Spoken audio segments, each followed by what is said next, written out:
we're back for our twice a month, but it's been a minute for business leadership and lessons learned with my old friend Billy Ferguson, who's joining us via satellite tonight. Um, it's been a while, Billy. How's everything been going?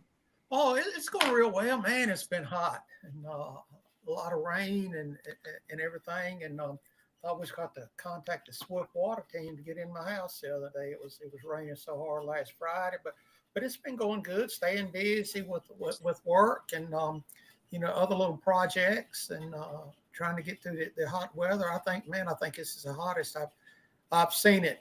I've seen it hotter days, but it seems like it's been at least 90 degrees every day since April. And a lot of rain but we're doing good and there you are too. So thank you, Jeff. Yeah, man. Hey, you touched on, you know, uh, I want to get to that flooding thing in a second. I had some things I wanted to ask you, and we always like to cover business leadership and then lessons learned as a kind of our take on stuff that's going on and things we may have saw or done differently or wish we'd have done differently, what have you. So, but up in the business side, I work with a lot of small businesses that are just trying to figure out insurance and different things, and then working for the county, and it got me thinking insurance, Billy, when you look at health insurance, that is one of the things when you look at a public safety professional, police officer, public firefighter, EMT, whatever that might be, um, and there's high stress jobs. Even if they wanted to exit, there's like, hey, I'm going to I'm kind of done and burnt out on this, and I just want to move on. I'm gonna go do whatever. I want to start my own business. I'm gonna start my own on my own loan car bit or my own used car sales or lawn care, whatever it might be that person's going to do. Is it's a struggle. It seems like because your insurance is really subsidized by the county in a lot of ways. I want you to correct me on all this as you tee you up here, but it's a struggle when you look at that person. I remember when I was on the job, there was guys that I worked with was like would absolutely tell you like, Jeff, I'm the only reason I ain't retired is because I can't afford to go get my own insurance. I don't have any options. I've had a pre-existing I had a heart attack while I was on the job. Now I have a pre-existing condition, and I can't go out and get my own premiums now. And it got me really thinking the other day, working with some different folks, and like, and it just seems like that really restricts us because we don't, not even, I'm on my wife's, right, but there's not a lot of good options. So I wanted to ask you, who kind of walked through that from the administrative side, who was retired, and that situation to you, what was kind of like that, what was that like for you, and what is your take on how that affects our employees?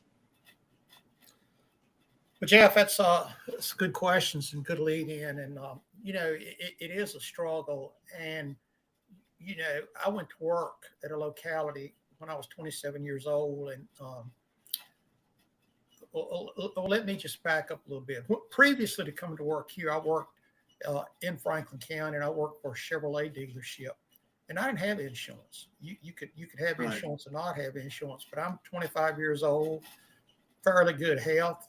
Um, so you just rolled the dice and didn't have insurance. Well, when I went to work for the county, I was 27 years old, and the county required you to have insurance. And different localities do it different ways. So in my jurisdiction where I worked, the county paid a percentage of your insurance. And of course, it went up every year. And I'll give you an example. I think when I first got on insurance back in 1990, I believe my insurance was something like $85 a month or something like that. Yeah. And when I left in April of 2024, it was almost $500. And that was just for me. And of course, your salary was adjusted to that. And different localities do it different ways.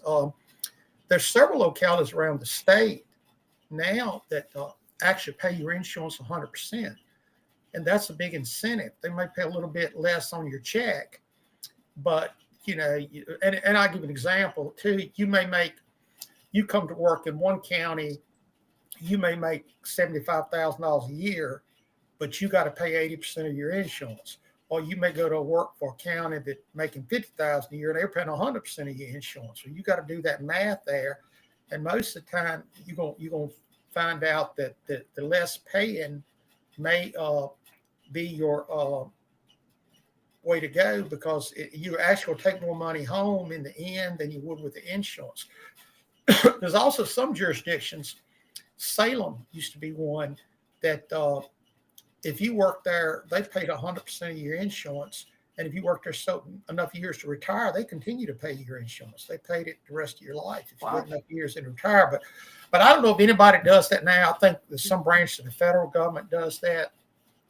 But so yeah, and I was a poster child for that. So in Franklin County, I went to work when I was 27. I had to have 25 years of service and be 50 years old to be able to retire with full benefits.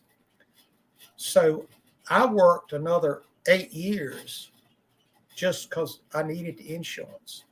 And I remember making a comment one day in HR. I was talking to the HR folks that I felt like I was a hostage to my job. That, you know, I had a decent salary, especially the last 7 or 8 years. I had a decent salary going in. I guess it was okay. It was kind of standard for the county, but when I left, I was making 6 figures. And so that was a pretty good salary. And every year you got at least a 3% bump. So you was kind of held hostage. Plus, they paid a big part of your insurance. And Jeff, I just tell you, when I left full-time employment, I had insurance on me and my wife. And I want to say we were paying about $462 a month. The day I left, that insurance went to $1,800 a month. And I just simply couldn't afford it, or couldn't afford it long term. So I talked to my HR team there at the county. And since I was a retired individual, they would, if you come back and work 20 hours a week, and I didn't know this till after I'd done retired. I just called up and says, hey, what are my options here to help me out? And anyway, they put me back on the insurance, just me, at $477 a month. So now I work part-time, 20 hours a week, driving a senior citizens bus, taking folks to Doc's Point shop and stuff like that. And they pay my insurance, or they pay a big portion of it. Again, my insurance, if I didn't have that, and I didn't have my wife, just me, my insurance was $1,120 a month. And all I have to pay now is $477. Now, that's not my wife's. My wife had to go out and get her own insurance through a vendor. And we didn't go to the marketplace. We end up actually going straight to a private vendor and paying the insurance. So it is tough, and it does help people hanging on, because I'm in the situation. I don't know if it's fortunate or unfortunate, is that I have several health problems, but I'm not old enough to get Medicare. So I would be out there with no insurance, and I'll tell you where you can't really do that. So I went and picked up a prescription today for a condition I have, and I was actually got it laying downstairs. I was going to show my wife when she gets in. And I paid a 90-day supply. I paid $44.99 for that medicine. If you didn't have insurance, it was $2,200. Yeah. One medicine, one pill I take one time a day was $2,200. Well, when you're on a fixed income, or even if you're not on a fixed income, I left a job and I was making 6 figures. But when you're paying a mortgage on your house, and you're paying a car payment, and you're paying the day-to-day bills, and then you take another $2,200, I mean, that's hard for Bill Gates to pay. So insurance does play, and I hear the same thing you did. I'll talk to people that's, I was talking to a guy that worked at the local hospital here the other day, and I say the other day, it's probably been a couple months ago now, but he was 67 years old. And he said he couldn't retire till he was 70 because of the insurance. So it doesn't. You know, I don't mind saying it on our program, but in November of 2020, let's see, November 2023, I had to have open heart surgery. The bill was $302,000. I paid $2,000 for that bill, and the rest of it was company insurance. But what would if I hadn't had insurance? You know, and a lot of places now is getting where, you know, you've got to make a deposit up front, a certain percentage of health care. So insurance, I think now that insurance, let me just digress a minute on that. It's not, I think the whole benefits package needs to be looked at more, especially with young folks out looking for a job, or even, you know, people 30 and 40 years old. It's looking at that benefits package, not just a salary, because, you know, I could make, you know, mid six figures. I mean, I can make 200 grand a year if I didn't have insurance and you had a catastrophic illness or injury, then that's not going far. I mean, you know, like I said, one day with $300,000 right there, that I'd have had to have shelled out somehow. I'd have been paying it till I'm 112 years old or something. So you do bring up a valid point, and I think it, and whether you like it or not, you know, what your personal feelings is, I think that people in my position are really fortunate for the Affordable Care Act, because now, you know, can you imagine? I've had open heart surgery. I'm a type 2 diabetic. Of me going out and buying health insurance, you know, because they can't ask pre-existing conditions no more. Where they used to be, I probably couldn't even have bought insurance that way. So it is something that that you struggle with, but I think the employer struggles with it a lot too, because you know, you're running a company that's got, you know, my employer, we have about 500 employees. And I mean, they pay to pay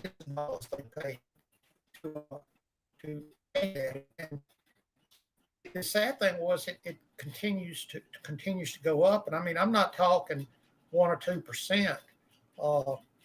I can't speak to this year, but I know last year, no, 2 years ago in my jurisdiction, insurance went up 16% at one time. So, you know, I think that the healthcare system has some challenges, and I think sometimes, and I guess I'm a little bit of a conspiracy theorist in some of this, but you know, I heard people talking about it, and you know, you kind of blow it off, but then you get, when you sleep at night, you wake up, and you were talking about dreams earlier, but you know, sometimes I think that, you know, and what really triggered this was before my heart attack, it was a change in some medicine, and I'd been paying like $86 for that medicine for a 3-month supply, and our insurance renewed, and that went to like $300 some for the same medicine, same pharmacy, you know, same everything, and you get to thinking, well, you know, and I filed some appeals, and they were explaining to me how it worked, and you know, and now the more I think about it and look into it and read about it, it's almost, and you're going to blur me out here, but sometimes I really get that conspiracy theorist hat on it. It's almost like insurance and medicine and the food industry. It's all in this one big cycle, you know, that, you know, that, you're not speaking on deaf ears. Yeah. You know, that all this stuff that there's no incentive. You know, we quit curing, you know, in our lifetime. I mean, I'm I believe in our ingenuity, in our ability to solve problems, because I've worked amongst some of the greatest minds and solved problems that was in our industry that we got to do. And I'm absolutely, I'm with you on that. I'm like, tell me last time we cured, when you say, hey, we cured something. Oh no, we got a pill for it, but it's been a long time since we haven't cured anything since polio. You just treat the We symptoms. developed a lot of pills for stuff. Yeah, and Yeah. it seems to be a lot of times you go to the medical facility, that's all that the answers to give you a pill. And I always laugh when I was growing up. Dr. Dudley was my family doctor, and you went to Dr. Dudley for everything. Yeah. You had sore throat, you went to Yeah. Dr. Dudley. You broke your leg, you went to Dr. Dudley. You got cancer, you went to Dr. Dudley. And Dr. Dudley fixed it all. Well, now it's almost like everybody has a PCP, but it's almost like that person's just a traffic cop. They just put you where to go. So if I'm having a chest pain, I got to go see a cardiologist. And then if I'm having high blood pressure, I got to go see an internist. And if I'm diabetic, I got to go see an endocrinologist. And all of them's getting a cut out of this pie. And then you think about Big Pharma. I was going to tell you about my medicine. So when it switched to insurance companies and it went up from $80 some, 300 some, I called my local pharmacy, and they give me another number to call, and after 3 or 4 people, I'm like, I just don't get this. I'm taking the same medicine that I took yesterday. The same company is making it. They're putting it in the same bottle. Don't give me this marketing stuff, because it was being marketed yesterday, and all of a sudden it's went up to this. They said, well, it was changed in the tiers. I'm like, it went from a tier 2 to a tier 3. And I'm like, well, what do you mean? And explain these tiers. And I said, okay, who makes these decisions? Who makes that? And, they gave me a bunch of mumbo jumbo, and they were very nice. And after going through several conversations with them, what came out was that there's a board, and this board sits around a table, and they've got a couple of physicians. They got a couple of people out of the insurance industry, and they got a couple people out of the pharmaceutical industry. And they just all decide, okay, well, let's put that in tier 3. And tier 3 drugs is going to start out at $400. And let's make them tier 2s, And, if that board changes, it may go back to somewhere else. I'm like, well, so it doesn't really matter what my doctor's saying. My doctor says I need to take this medicine, but you're saying it's a tier 3, and it's got to be, paid. So it goes back to my conspiracy theory things that I think that there may be something to that. You and I'm older than you, but we kind of grew up together, and I'll tell you a funny little anecdotal story here in a minute. But when I was growing up, only cancer I ever heard about was lung cancer. I never heard nobody had brain cancer. Or now every third person has got pancreatic cancer. So it's got to be coming from somewhere. Prostate, colon, right? Like it's colon. all of it, yeah. Especially for men, right? It really kicked up for men, and all that, yeah. And I challenge you, Jeff, to go out and when you, maybe not you, but when I was growing up, and my parents, I know your parents, if you either shot it or you grew it. You didn't go to McDonald's, get a hamburger. You didn't go to Kroger's and buy stuff like that. So I think a lot of that, and I'll tell you a little story about that. You used to go out and buy a loaf of bread, and I'll challenge you to try this. And you brought that loaf of bread home. In about 3 or 4 days, that loaf of bread would mold. Well, you can go out today and buy a loaf of bread, and you can have that loaf of bread a month, and it's going to be just as soft as the day you bought it. Well, wheat didn't change. Some kind of process they're putting it through. Another thing, you go out and you buy a certain brand, you buy 4 or 5 brands of ice cream that you want, ice cream sandwiches. You take them out and lay them in your yard. And I won't tell you the brand on here, but I can tell you one brand you can lay out there for a week, 90-degree heat, and it won't melt. It will not melt. I've seen videos, yeah. I mean, that's what I had put on our, when you talk about, I put it on our notes, and you tee us up here. I'll go sidebar here for a second, but I had put on our notes about this similar thing with just cigarettes and tobacco in like NASCAR. Mhm. of how, NASCAR was their main, that Winston and RJ Reynolds grew that sport, right? And they were throwing money, like you could go to a track and they were giving you samples and cigarettes and tobacco, and it was just all giveaway and stuff. And, they addicted their audience Mhm. to so now everybody, like, I'm still I don't watch it near as much as what we used to, and don't follow it as much, but people will talk to me about, because they knew, like, Jeff used to be one of the biggest race fans, and NASCAR seems like it's struggling to get um their market share back. And I was like, yeah, they killed all of them. They killed a lot of them off, right? Is um a lot of their folks were the lung cancer people that you were talking about. And I said, then when the phone money dried up, they switched into, a lot of their advertising came from pharmaceuticals and agenda driven money. So it's just been what you were talking about, that they are about food and chemistry. There's the RJ Reynolds, like, there's some addictive properties in cigarettes that the government kind of outed during their suit. A lot of those scientists switched into food. And there's a title that one of these scientists carried when I was at the gym. I learned a lot about supplement testing while the franchise was developing the supplements that we ended up carrying. Why we carried clean ingredients and all the things that we did. We wanted something that was super good. But there was the chip guy that when you bite a chip of whatever is, you have this immediate reaction. Oh, that's good. I want another. And that's that addict, just like that cigarette addictive. A lot of those scientists that were working in tobacco switched into food. So I'm not. I wanted to tell you, while you were talking here, I went back to um, 75 on prostate cancer. I just jumped into one of the AIs here. I'm on Grok. Is where I got this. But early 75, it says there's 93 per 100,000. So whatever that kind of comes out to, estimated new cases and then when you look to now, um, it is 103.1. So, like, numbers wise, it probably was always still there. We just didn't hear about it as much, probably. And that It could be probably it. wasn't an attention driver, right? It could be that. It could be that maybe we had different testing methods and stuff like that. But let me tell you a little. It's not a joke, but I use this in a lot of my OSHA classes. That when we're talking about personal protective equipment stuff, I'll ask the question like this right here, Jeff.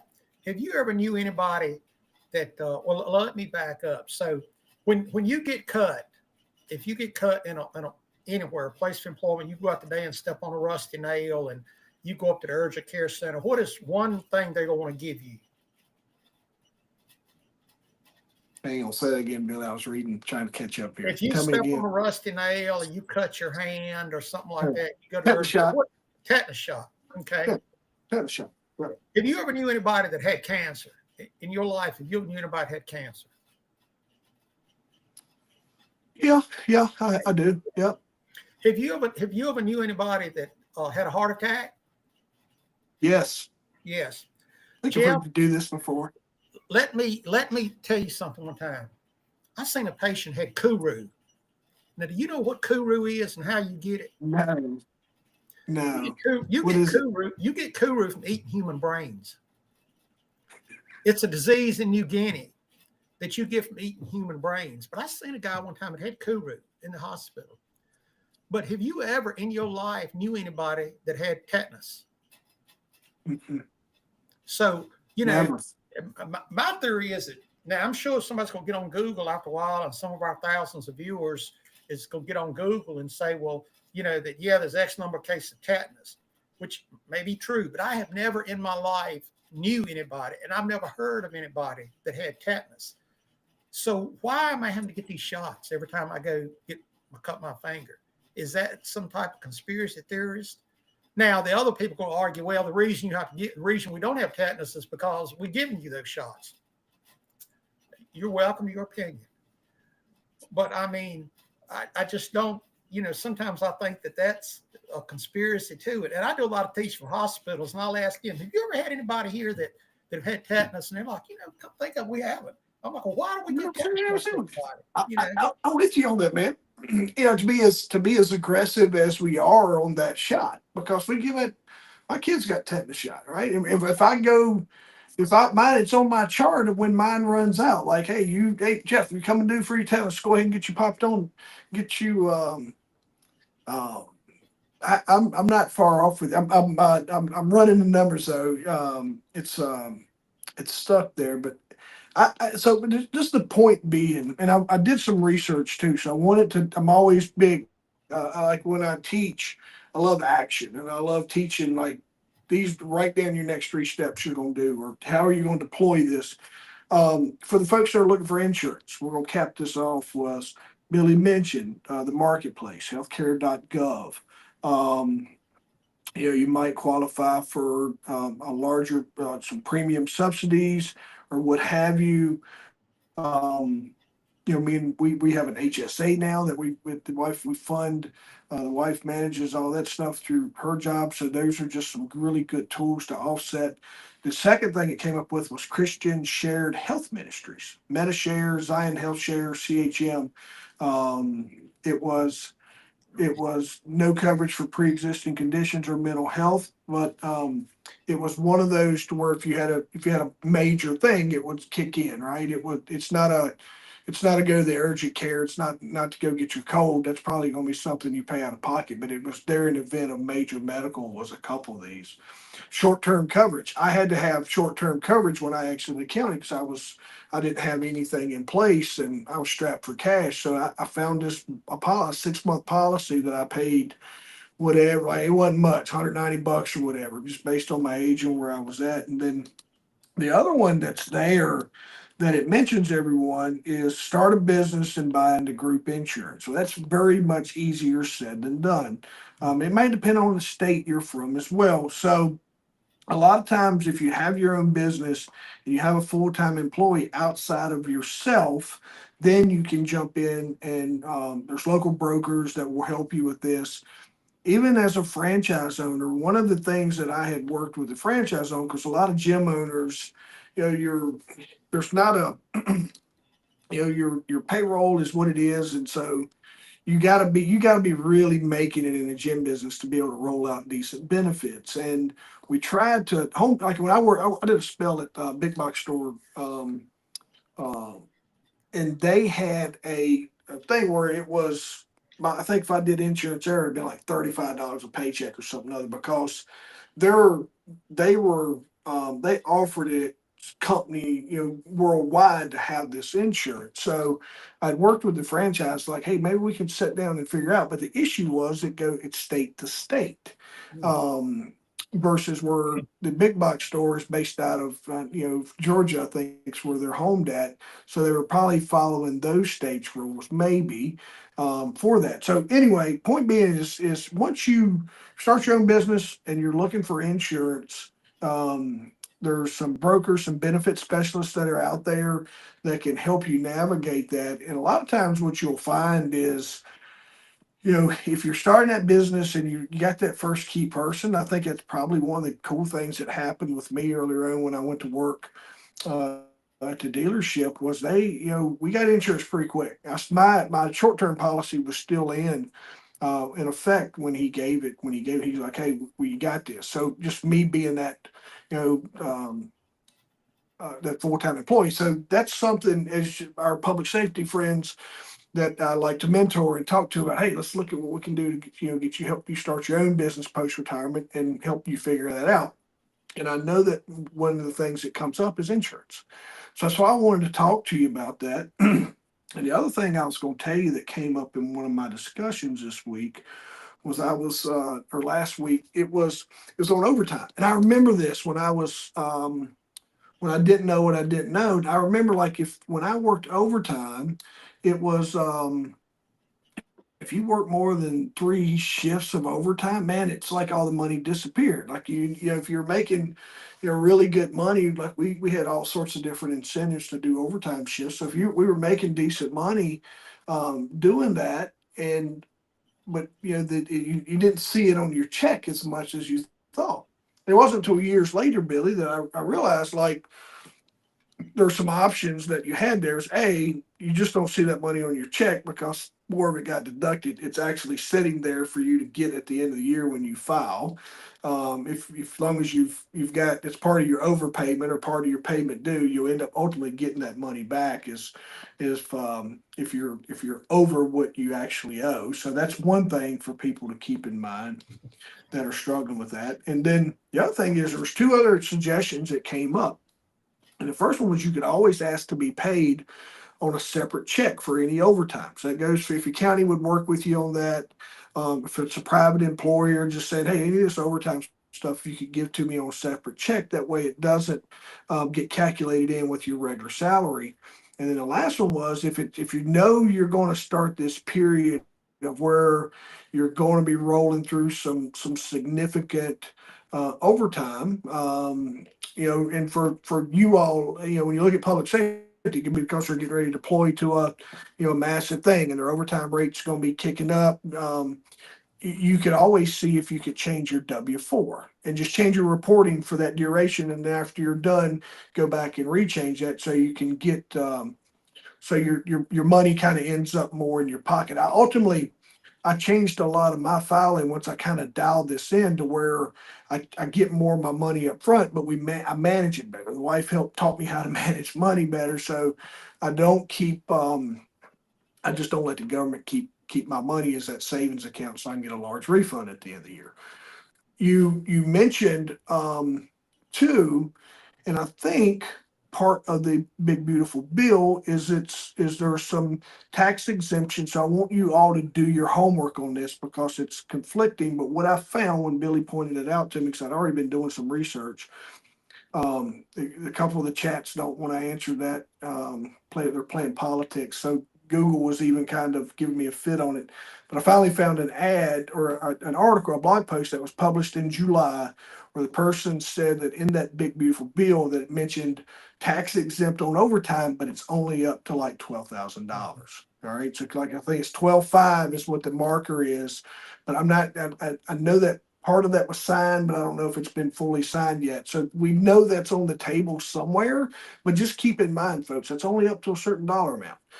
You're only going to be tax exempt up to like 12 grand, 12.5, I think is what was on the 12.5 or 25,000 for a joint return. The Senate version allows for a full deduction for individuals with adjusted gross incomes up to 150, and it slowly reduces the allowable amount of deduction by $100 for every thousand of income. And I think when you look at that, Billy, it's like we do with a lot of things. We had something that sounded like it was going to be really good, and then we screw it up by overcomplicating it. Like how we try to add such I call them industry terms now, but it ultimately is bureaucracy, or everybody has to feel important. That, oh, I'm going to put this rule on this bill.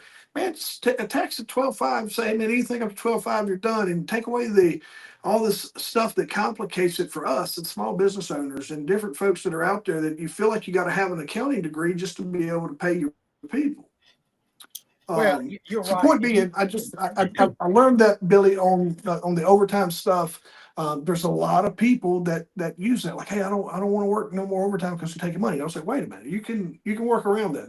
Can I show you how? And they're like, oh, I'd love to hear it. And they're like, oh, I'm gonna go see if I can just change my W-4, because who I was talking to was going to be, they was on a specific job for a duration. So anyway, back to you. No, that's what I was going to bring up earlier. Is I think in a big beautiful bill there is some exemption on overtime, but I've not had a chance to review all that. But another option you left there, Jeff, and when I was a manager, I really personally I hated this option, but a lot of our employees took advantage of it, and I don't mean in a bad way. They took advantage of it in a good way, and that was comp time. We would allow Yeah. them, if they wanted to work overtime, they could have a 1 for 1 hour time off at a future, and they could carry up to 240 hours of comp time. and that was a good way to save on taxes. The problem with on the management end is it was really challenging to budget for that because we didn't have a policy of when you took that comp time, when you had to take it off. Now, some places I know that says, all right, if you take the comp time here, you got to take it off within the next pay period, which would be good, but still could be challenging. Where we had it, it was a maximum of 240 hours, and you can take it anytime you want. The problem with that from a management end is I could not budget for that. I never knew what that comp time was worth because you may have earned that comp time making $10 an hour. And when you get ready to take it, you're taking it at $15 an hour. So I don't have enough money in the budget to cover that.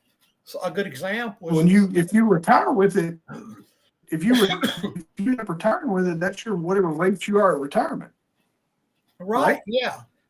But if I was making if I was making $10 an hour in June, and in July my salary increased to $15 an hour, now I want to take my comp time and I got 10 hours of comp time. Well, if I took that comp time in June, that was $100. If I take that comp time in July, it's $150. Which to the employee, that's great. But to me, from a budget standpoint, I only budgeted for $100, and now I got to pay you $150.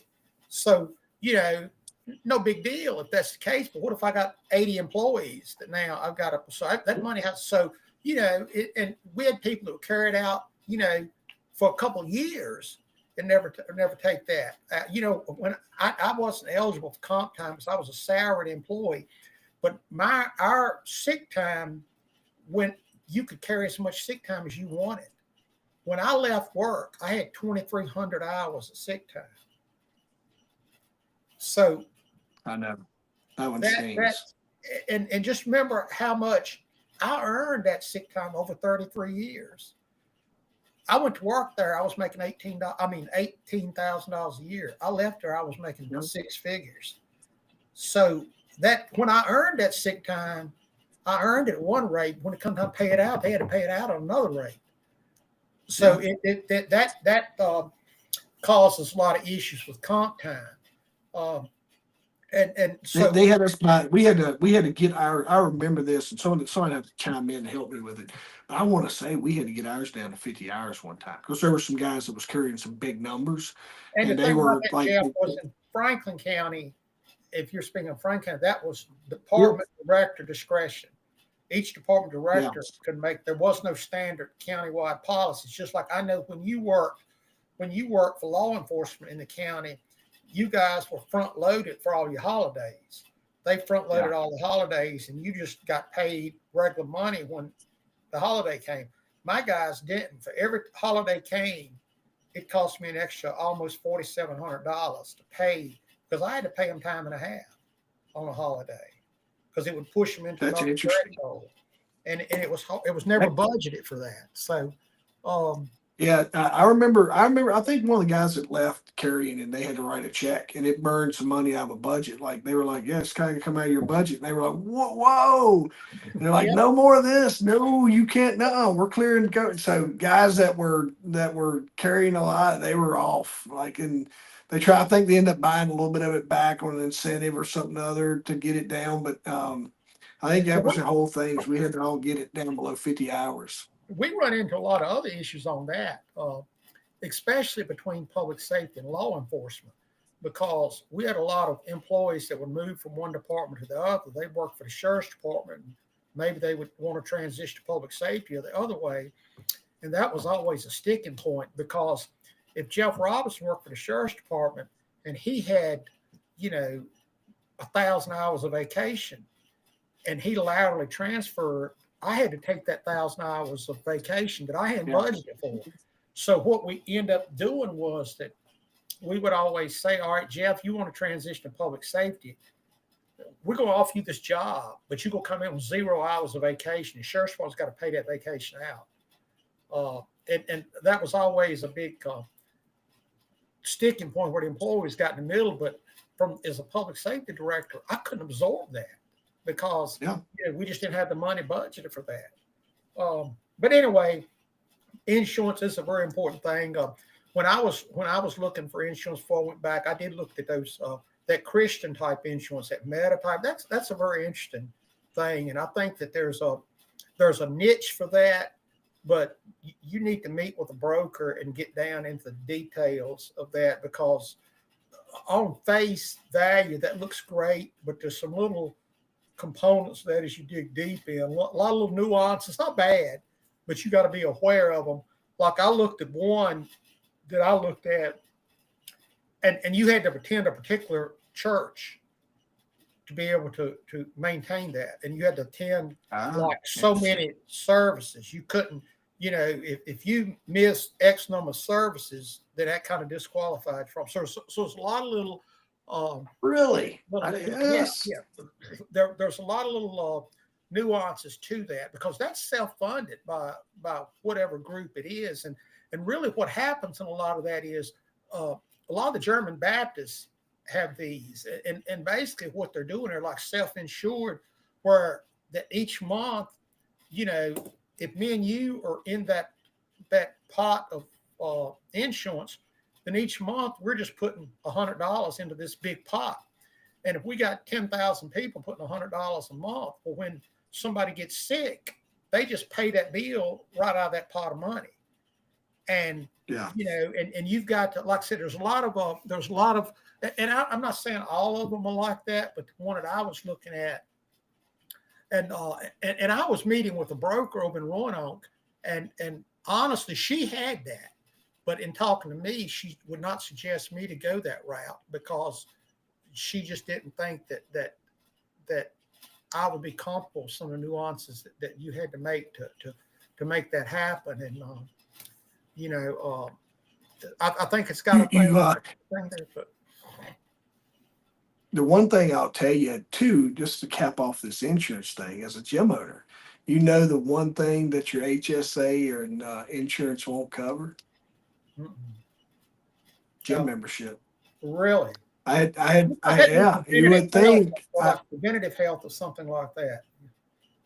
You would absolutely think that a member going to a gym would be able to put their card on file to do their gym membership. This is something me and the guys that I worked with in the franchise, we would always talk about. It's like, there's no incentive in people being healthy. And when you look at, especially like the last 4 years, we went into this phase to where there was a lot of negativity on being what would be healthy, right? And to exercise and working out and all those things, because of the way that we prescribe.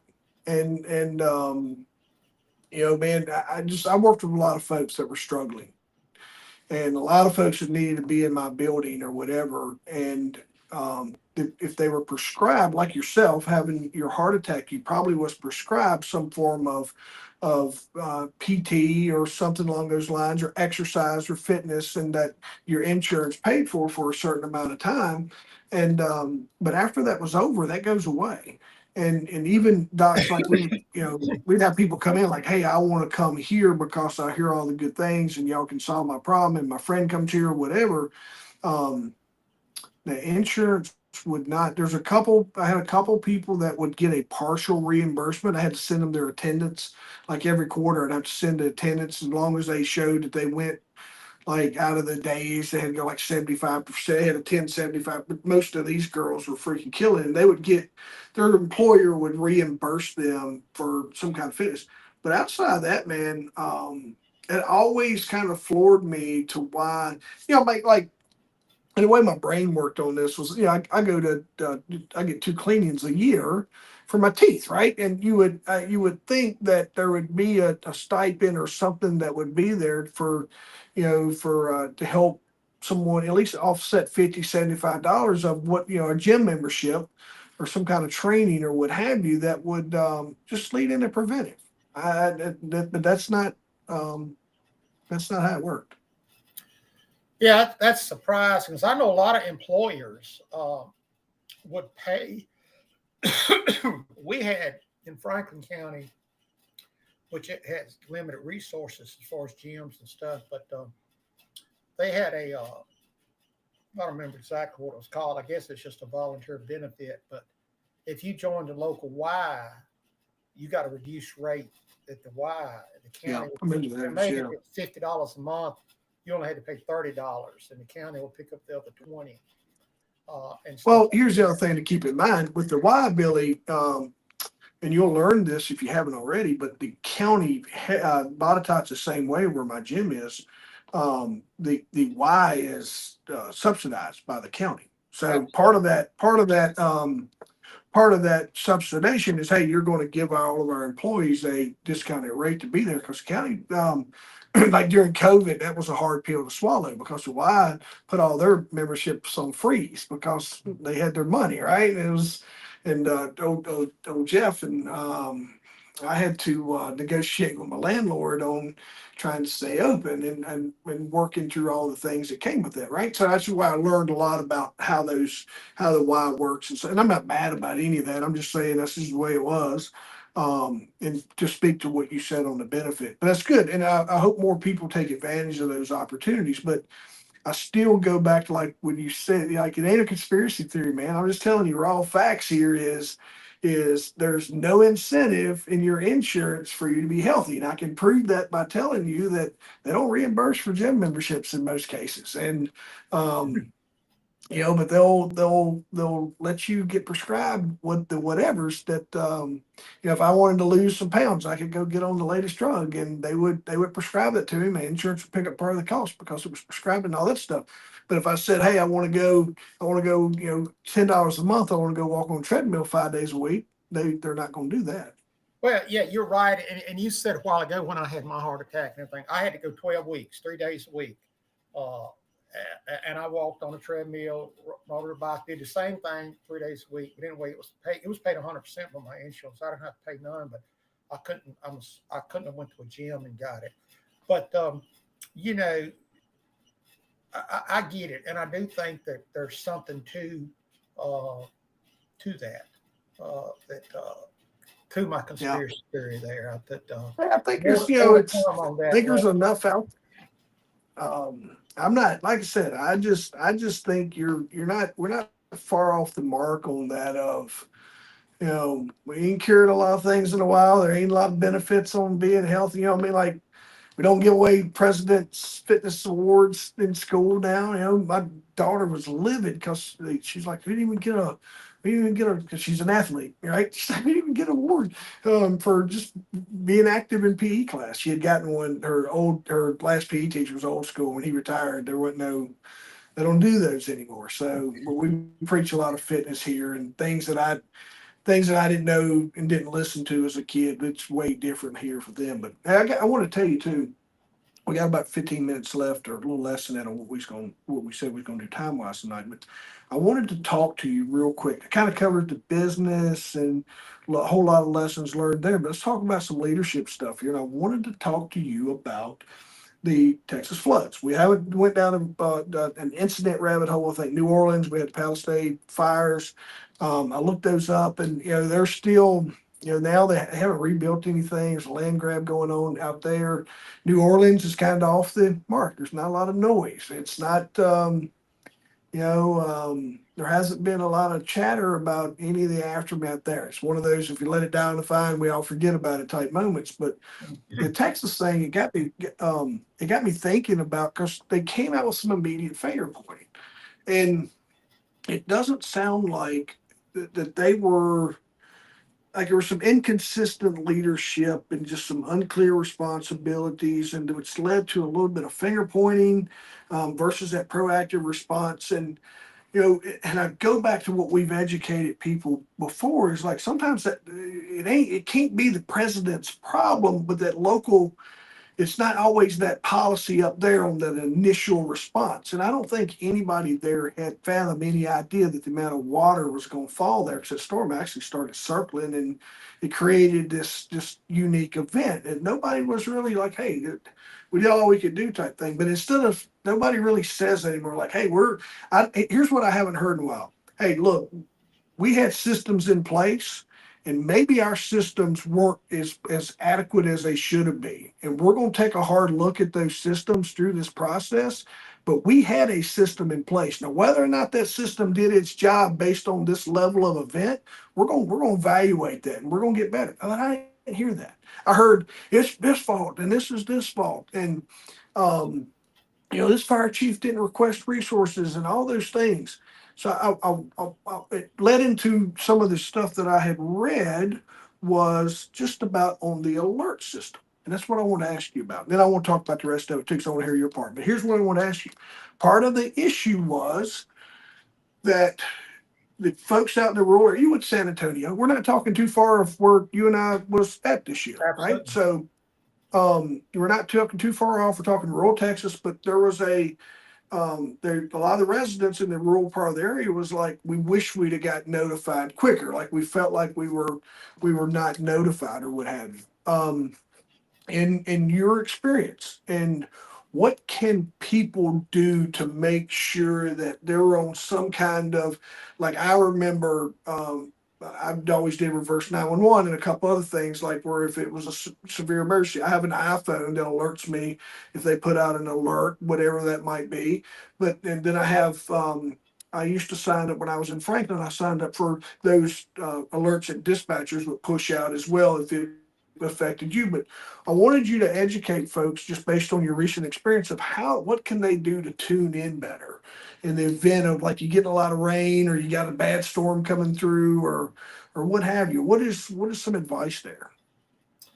Well, thank you for that question, Jeff. And ironically, we were in San Antonio, and I don't know about you, but I drove up to Austin while I was there, and I actually crossed to Guadalupe. No, I had never been. I've been to Austin, but I flew in for an event. But yeah, no, I've never made that drive.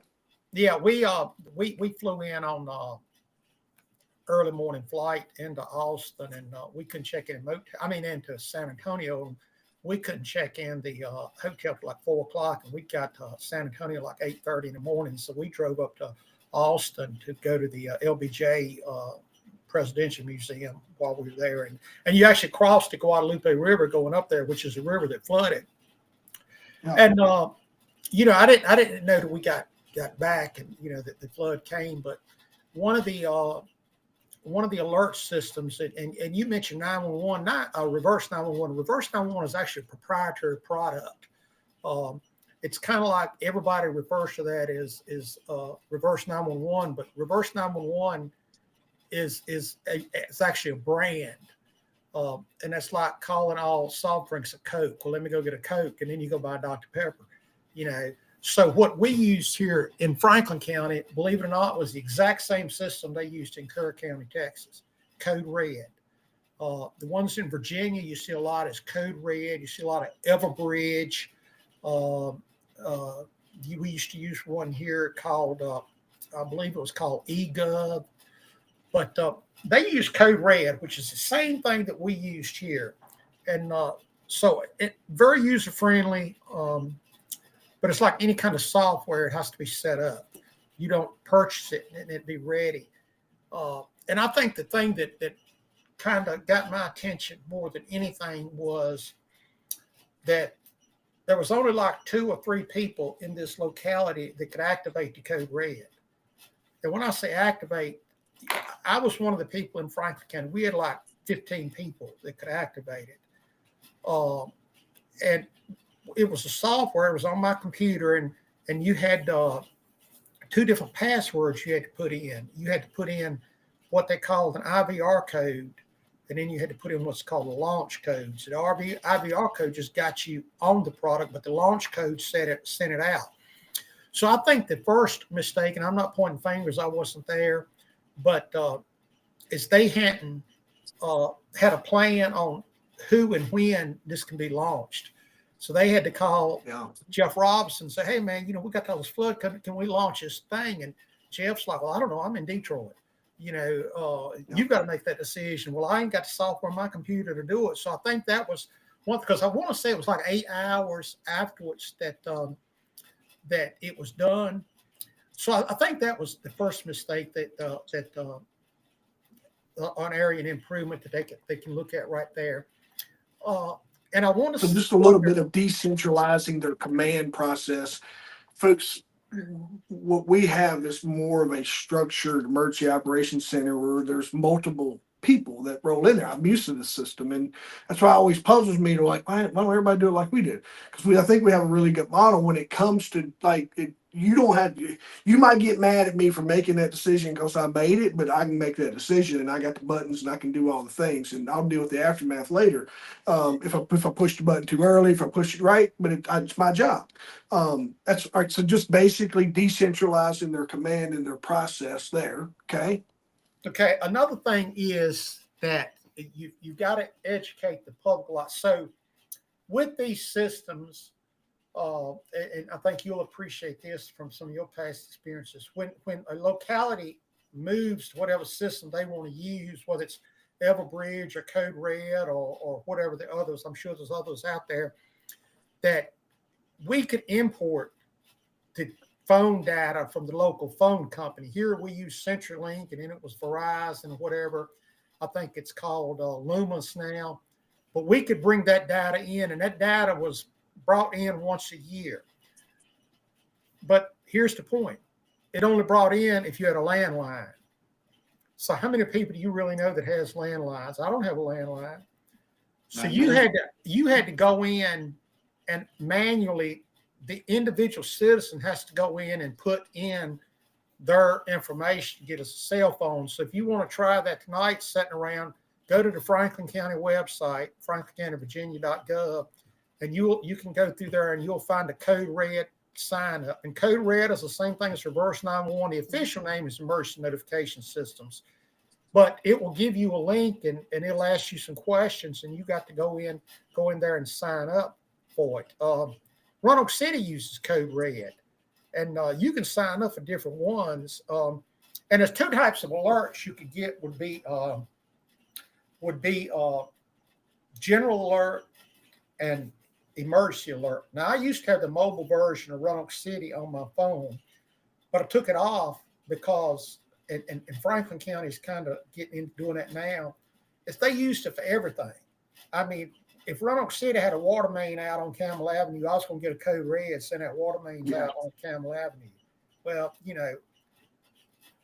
that ain't affecting my day. I go up Shenandoah, whatever. So I just wanted the major stuff. So I think that that may have happened. Maybe they didn't do a lot of education on the front end to get people to sign up. And I mean, that was a challenge we had here in Franklin County. I mean, sometimes we were like, I don't know what the numbers was, but it was less than 50% when I retired, and we'd had it for like 7 or 8 years because people either didn't want it, just blew it off, and like that. So if your area has the emergency notification system, contact your emergency management department, see what it is, and what I need to do to sign up and get on that. You can get it by phone call, you can get it by text, you can get it by email. Now, I'm going to stray a little bit off here. So I think that was the biggest finger point. And I don't know how much those people train together out there either, because, a lot of times that when something that big, you had several jurisdictions involved. So there's always a clash of the egos there. So, what was going on there. But I think that to me, the big failure there was the early notification. Now, you hear a lot of people talk about these sirens. Jeff, I was never a favor of sirens. I was never. Yeah, they're novelty now, Billy. Like in noon in Roanoke, they run the siren for lunch. Yeah, right. It's like church. It's a novelty thing now, so it's not an accurate. To me, if I hear the siren, I'm all right. Let me put it like this: I'm one of those that if I hear the siren, I'll go look at my watch. I'm like, all right, it's lunchtime, because I'm like, all right, is this bad or good? But a lot of folks, when they hear it, they could become numb to it. Just like car alarm going off, Billy. How many times you hear a car alarm going off in the parking lot and you keep walking? We all do. We all do. And you're spot on that. And the other thing was, if you only had a siren that was used for one thing, it may be great to an extent. Maybe if you had them out in Tornado Alley, and the only time we set this siren off is for tornado, and you go in your tornado shelter. But around my part of the world, anytime there was a thunderstorm, or anytime there was a flood, or anytime there was a tornado, that siren went off. Well, what kind of emergency is it? I'm going to treat a flood differently than I'm going to treat a tornado. you know, I got a little 5-year-old nephew, and I tell him if it's a flood, come and get on the roof. If it's a tornado, get in the basement. But when that siren went off, it didn't really tell me what's the emergency and where do I go. So I think a lot of people have a misconception of we need some sirens. Well, again, you don't hear that push as much as you do, but the emergency notification system, you need to put it in, make sure your citizens are signed up, aware of it, and you need to test it a couple times a year, and you need to make sure that the people that you empower your people to activate that. It can be activated from any computer, or it can be activated from any cell phone. But I think, to me, that's what jumped out the most was the late notification that was given to those citizens. And it was pretty rural area from what I've seen, out there, and especially those what was it, Camp Mystic. I don't even know if they had, I don't even know if they had cell phones or cell service. But again, there's a lot of pre-planning that needs to be done on the front end. Because I heard an analogy one time that that a lot of times in the public safety realm and in the law enforcement, and you've seen it, and in the fire service, the EMS service, we'll conduct training classes, and we out there like a bunch of clowns doing it. And when the citizen dials 911, they want the United States Marine Corps to show up. So, you can't train like clowns and show up like the Marine Corps. So I've done it. I've done it a million times. You get there and get the joking and playing. Yeah. It's just, it's what we all do. But then when the time rubber hits the road, it's time to meet those expectations. So I think that there's probably a lack of regionalized training, which would be brought into that. It may have been a lack of resources. Today have the Swiftwater assets, and this was a 100-year event. But I think that the one thing really helped is would be an 8-hour. Really, if you think about it, Jeff, in 8 hours on a flash flood like that, the majority of the emergency was over by the time the alerts ever went out. I needed that alert, 5 hours ago, 6 hours ago, 7 hours ago. And you needed that alert maybe on down. If we're at zero, if we're at point zero where this event's occurring at, well, really, it's not a lot of warning we need. We're right there when it's going off. But let's notify people 5 miles, 6 miles, 7 miles down the river, because that's where that water's going.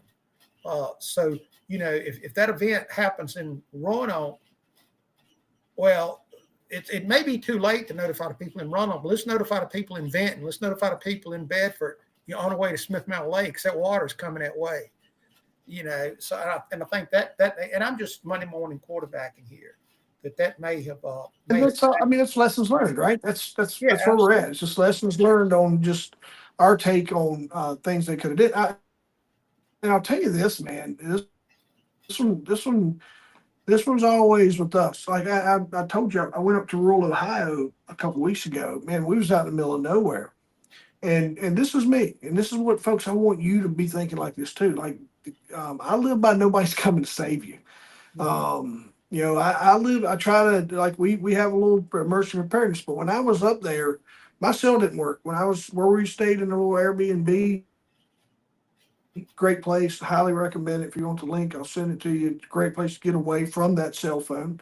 But I screenshotted the map, and I went to they had Wi-Fi after we got into the house and stuff, but my phone didn't work. So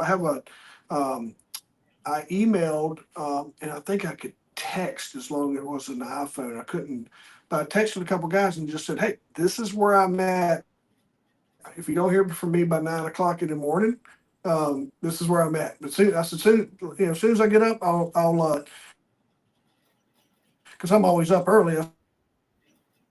It's like as soon as I get up, I'll message you and let you know I'm good. I said, but I wasn't going to go to bed tonight, so I wouldn't be able to sleep because I'm in a strange place and I don't have good service, and it's just the way I need it. So preparing yourself and making sure that if you're going to be out in those rural areas, like, what do I need? Our listeners, it's just like, just remember, it's Jeff, I lost you there, buddy.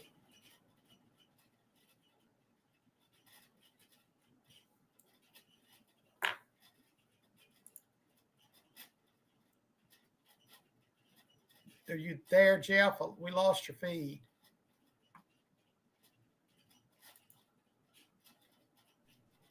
I'm back. I don't know what I happened. lost you there, buddy.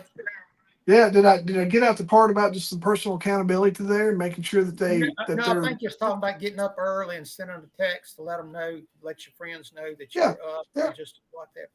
You know, I do the same thing. yeah. That's all I was just a little bit of like if you're going to live in that rural area, there's a level of personal accountability that you can't because you can't wait for everyone else, right? So making sure that's even more emphasis on this reverse 911 or that term that we use. But I think there's a little bit of folks make sure that you understand nobody's coming to save you. You do everything you can so you're that you get those notifications too. Because that's what's going to change out there. They're going to be notified. They're going to be like you. They're going to notify you on everything. You're gonna get numb to it, and you're going to want to cut those off, or you're going to change how you receive those because it's going to be blowing your phone up too much. So um, just make sure that we as people do our due diligence to make sure our safety, our family, and our friends, neighbors, whoever you want to look after, whoever's responsible for, is that you do what you need to make sure that you can get all the information you need when something like this happens. Yeah, absolutely. And you know, you've got to take a little responsibility yourself. And I'll tell you a thing that me and my wife do when we travel. Uh, we'll always check in the motel, and then we'll find out how to get to the nearest ER. You know, where's the Yeah, closest hospital, and how do I get there? I know how many doors it is to the steps in the motel. If I'm on the seventh floor, you know, how do I go when I come out of this room? But I think that just comes from my background of being involved with that. And I think you do the same thing, you know, that we do. But I think there is some personal responsibility. You've got to assume some of that because somebody might be coming, but it might be a while for to get there, or maybe they can't get there. And again, you know, on something like that, everybody's having the emergencies. It's just not like you had, you know, you got sick or something. I mean, it was hundreds of thousands of people that had that same emergency that you had to be prepared for. So yeah, make that emergency kit. There's lots of places. Go to ready.gov on the FEMA website, and there's lots of tools you can use. You can use for that. But yes, lots of good information, and don't rely on your cell phone. You know, because it might not be working. yeah, that's first thing gonna go. First thing, your cell tower, your electricity, batteries are gonna last on that cell tower for so long. If it's a flood type thing, you hope it's not built in a floodplain, but if it is, it is. You know, you just never know. But that's we ran into that before back in the day as well. From on just coverage from repeater towers and things that we had in place when I was on the job in public safety. Like we had to get hike. Lucia, I think, hike that mountain in the middle of the snow to get up there to put gas in that generator so we'd have repeater service during the ice storm. Back in whatever that was, 99, 2000 or so, when it was a pretty wicked ice storm to roll through. Man, it was good, Billy. I wanted. I think we wrapped up what I wanted to cover, dude. Why don't you how about the business? You wrap us up. Tell us what you got going on with your business, and then exit out there, man. Make sure everybody knows how to get in touch with you. All right. So Ferguson Safety Solutions. You can email me at wferguson62@gmail.com. Check us out on Facebook.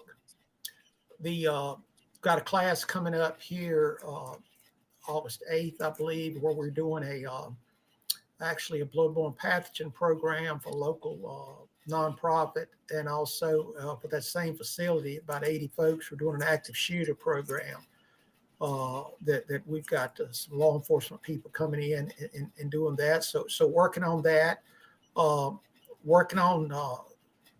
I guess I can leak this out of the bag a little bit, Jeff. I know you and I have talked about doing a road show down in Tennessee. So I've been working with a guy out in Kingsport. He actually called me today, and I got to get back with him.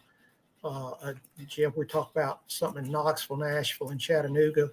So look for us in those areas in the next couple months doing a road show.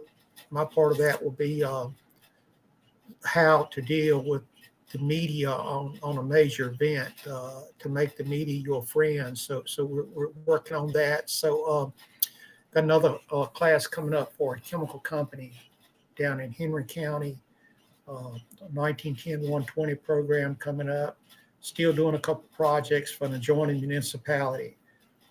So it's going as good. I'm staying busy with that, and between that and my campaigning for political position and working my part-time job to get my insurance, it's staying busy. But I'm hoping before long, maybe by the first of the year, that we break all this out and we can focus all on Ferguson Safety Solution and Jeff Robertson and small businesses and move forward with that. I know you met a couple weeks ago, and I'm putting together some stuff to get you to help me out with there and moving forward. But it's all, life is good. Life is good.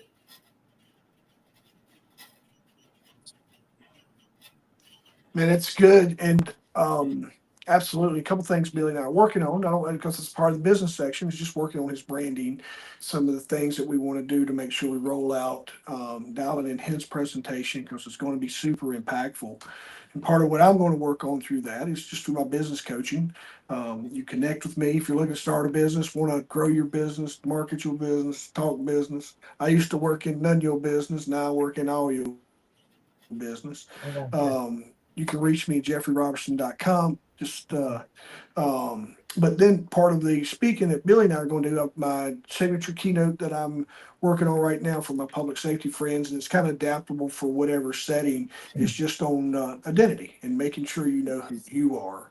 And just through my journey and a lot of things, I think that was probably the most impactful for me. Was, I told you a couple weeks ago, I really just never knew who I was until now, and I'm probably still learning about me and just figuring out who I am. And I really like driving home through some of my undercover work and some of the messages and some of the cool things I got to do about really making sure that you have the ability to know who you are before you go into some of the roles that if you're going into similar roles as I did or Billy did, because if not, you'll take on the identity of the role, and the role will absolutely consume you and take you away from everything that you actually are. So that's what I've been. That's my theme for the next 6 months to a year, is what I kind of come up with that I wanted to work on and speak on. So that's what I'll be doing, man. But I can't thank you enough, buddy. Great conversation, dude. I hadn't seen you in a couple of weeks. You're looking good.